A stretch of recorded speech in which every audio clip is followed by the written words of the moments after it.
It's time to eat, and we're talking, I think we're talking chicken. Is that right? Yeah, chicken can be a little boring, but we have a new recipe. Maybe you want to make it for dinner tonight. I'm excited because I have already talked to Laura Grimmer, who's here from the Perfect Pear, and she's speaking my language. It's a one-pot meal. So busy moms who are watching, don't worry. You can make this tonight, and there'll be only one pot to clean. And it's all chicken, chicken, chicken, but you've got, this is a different take on the chicken, which is really good because so many times a night I'm eating chicken, but I want it to be different. I want it to be flavored up a little bit. Yeah, and this is a great way to add a little bit of a pop, and as you said, one pan is the key. I love one pan. Which is great, and that looks like an awesome pan. Yeah, this is a great one.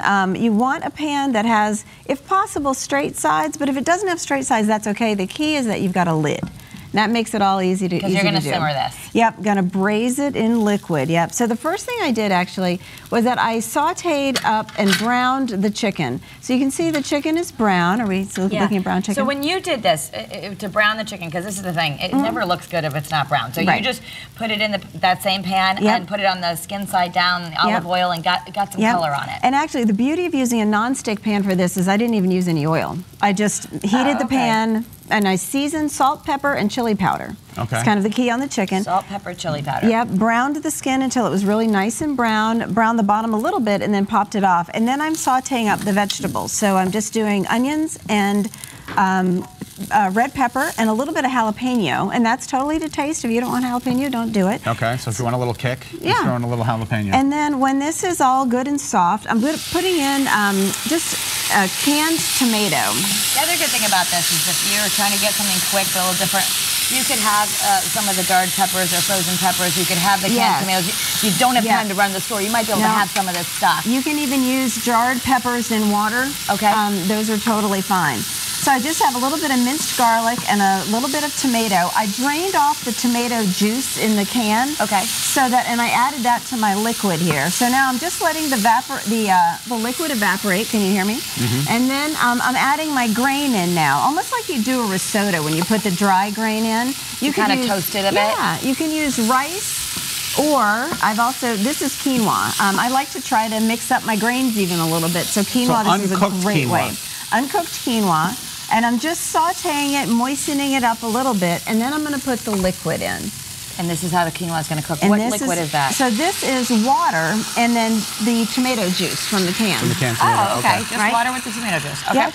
And then I'm just going to bring this to a boil, just like you would do if you were cooking rice, say, or something like that. Bringing it up to a boil. And then I'm going to put my chicken back in. Okay. Now, would you have used the same liquid ratio, whatever it says to do on the quinoa package? It's actually more. It's 3 to 1 instead of 2 to 1. Oh, okay. So, and even if you do it with rice, it's kind of the same thing. So how long did you brown the chicken for? It was about 5 to 7 minutes, maybe. Okay, so they are partially cooked. They are partially cooked. That's another beauty for this, is that it then enables you to cook things much quicker because your chicken's already getting there. Getting there, exactly. Okay. Right? So now I bring it back up to a boil again, and then I'm going to put the lid on, and I'm going to turn the heat down to a simmer.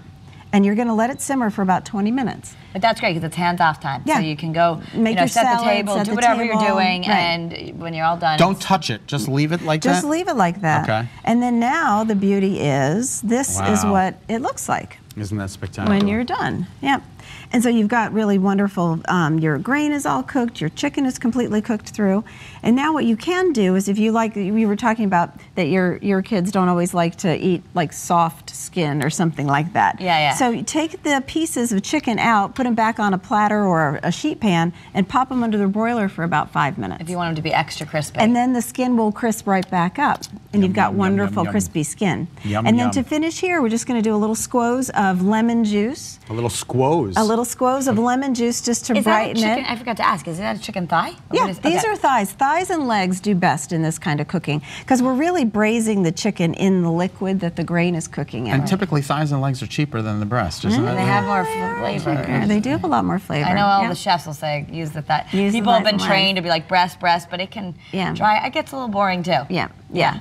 And then the wonderful thing about this dish that I also love is the garnish. We're just going to use toasted almonds. That's it. And it brings a really neat pop to the food when you're doing it. You can chop the almonds if you want. I like to leave them whole because I like to get that big bite of. So you just have the raw almonds, and we do toast them in the pan or in your toaster oven, or in the oven. Okay. Yeah, I do pop them in the oven. Sure. And I actually toast a whole bunch of them at once, and then I store them in a separate container, so then I've always got them done. Yeah. I never knew if it would still have a toasted flavor if like you didn't use it right then. Like if you store them when you're done. Okay. No, should we give perfect. it a taste? I Do you want to give it a try? For sure.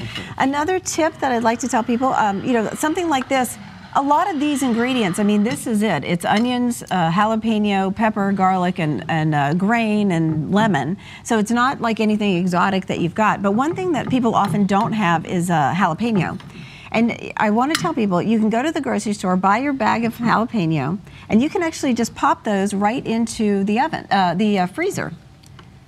And then you have jalapenos whenever you want them. So you can just pull out jalapeno. You can use whole half jalapeno pepper. Put it in the freezer. Just the whole thing. Put it in the freezer. Just put it in a Ziploc bag. Question: do you have to let it thaw out before you'll be able to cut it? Yeah, just soft enough until you can cut it. But so yeah. Did you get one of the almonds too? Because I think that really, I like the way that brings it all together. Love the one-pot meal, and of course we'll have the recipe on betterct.com. To check out all the great offerings at Laura's shop, you can head to the Perfect Pear in Chester.